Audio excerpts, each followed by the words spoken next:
update ko kayo dito sa aking tanim na garden na na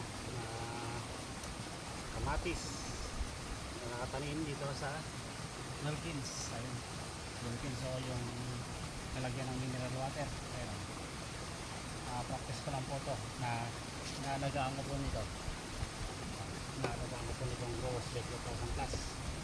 Yan lang po ang ginagamit ko rito.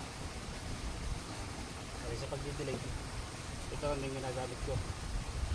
Kaya ayun, napakaraming bunga at napakataas na niya.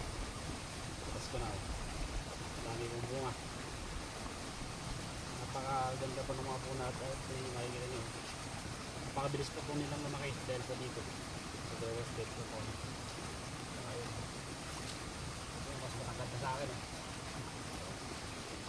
Ang gaganda pa po ng mga bunga at napakakikinis. Pakita ko po sa inyo mga partner ang mga bunga nitong aking mga kamatis. Ayun, ang dami, napakarami kong bunga niyan. Dami po pong mga maliliit at mga bulaklak.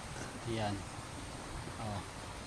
napakarami, hitik na hitik po sila sa bunga at bulaklak na talaga namang masasabi natin napakahusay talaga ng Growers Bet 1000 plus. Ayan talagang sisipagin ka kapag gumamit ka po nitong Growers Bet 1000 plus. Hitik na hitik sila sa bunga at wala po tayong masasabi. Bali, ito po yung yung bako dito sa kubo. Ayan, ito po yung kubo ko. Ayan, ang mumunting kubo na sira-sira na, natira-tira ng mga bagyo. Ayan, at ito naman ang aking pinakahalaman dito, ang halaman na pakikinabangan. Ayan, imbis po na mga bulaklak na ay ito na lang po ang itinanim ng aking asawa. Ayan, shout out sa aking asawa. Ayan, kay nagbablog din po yan, panoorin nyo po siya. Ito po, malapit na akong makaani. Meron na naman akong dadagdag sa aking mga lutuin, sa mga pang-ulam. Yan, napakaganda po. Kaya sa may mga gusto pong sumubok at i-PM lang po ako. Sumubok nitong Growers Bet 1000 plus, i-PM lang po Agri Kaimas Vlog. Yan.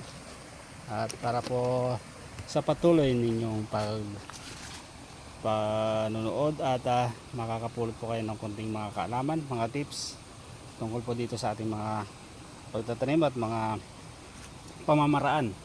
Ayan, kung kayo po ay nandyan lang po sa mga bahay-bahay nyo at wala po kayong pagtataniman, ayan, nire-recommend ko po yan, yung mga bote po o mga basyon ng ating mga mineral water. Yan, lagyan lang po natin ng lupa. Yan, mga bulok na dayami, mga pinagsunugan dyan. So bawal na palang magsunog yung mga dati nyo pang pinagsunugan na yun. Yan po. So ayan napakaraming bunga.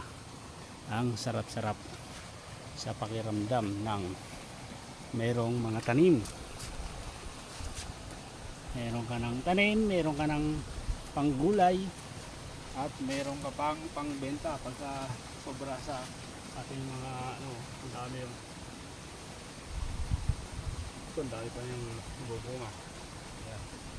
Hindi ko pa po ito pinoproning mga kapartner, mga kainas, dahil hindi na po kailangan dahil wala naman pong tingin ko wala naman po ako nakikita mga sakin.